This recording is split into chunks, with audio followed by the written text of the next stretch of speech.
Kadang begini nih, karena terlalu aktif jadi manusia, akhirnya ikut ini itu, belajar ini itu sampai kebanyakan.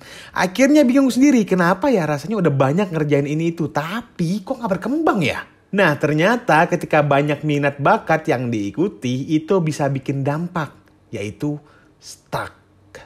Kenapa ya kira-kira? Mari kita bahas. Tapi sebelum dibahas detail, jangan lupa subscribe dan nyalakan loncengnya ya. Yang pertama, terlalu banyak minat jadi bikin nggak fokus. Karena terlalu semangat, pengen ikut ini itu, pengen berkembang, jadinya akhirnya bingung. Udah ngikutin ini itu tapi nggak ada satupun yang benar-benar jadi jago. Tahu nggak kenapa? Karena kebanyakan. Yang pada akhirnya nggak fokus. Sehingga secara perkembangan pasti nggak optimal. Karena terlalu banyak yang diikuti. Dan karena terlalu banyak yang diikuti juga, ini bisa berdampak ke energi kalian. Yang bisa bikin kalian lelah dan berhenti di tengah jalan. Bad, itu buruk banget. Nah yang kedua, bingung milih. Akhirnya nggak jadi.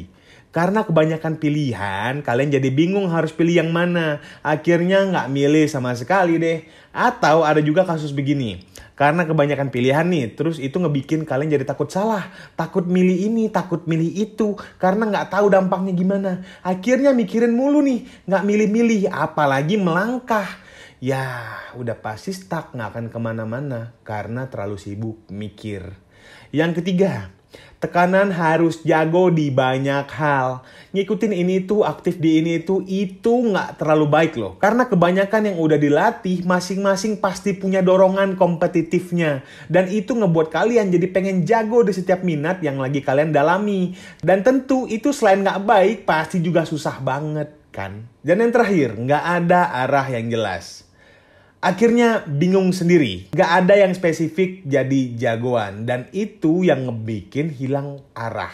Karena susah kan mau balance banyak hal. Itu tuh bikin kalian tuh bingung pasti mau kemana ya. Mana yang harus difokusin ya. Semuanya udah di tengah-tengah. Udah di tahap lumayan jago semuanya. Nah di fase ini kalian pasti bingung nih. Milih yang mana yang bisa dibikin jago. Nah itu tuh pasti bingung. Nah jadi gimana caranya biar bisa mengelola banyak minat tapi nggak bikin bingung. Pasti yang pertama kalian harus prioritaskan mana minat yang benar-benar pengen kalian fokusin.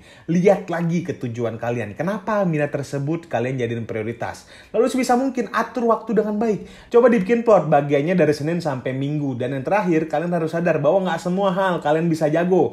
Turunin egonya buat ngerasa kalian bisa jago di semua hal. Pada nyatanya enggak. Nah buat kalian yang udah nonton sampai sini terima kasih ya. Jangan lupa like konten ini, komen juga kalau kalian punya pertanyaan. Dan jangan lupa subscribe channel Skill School Academy ya.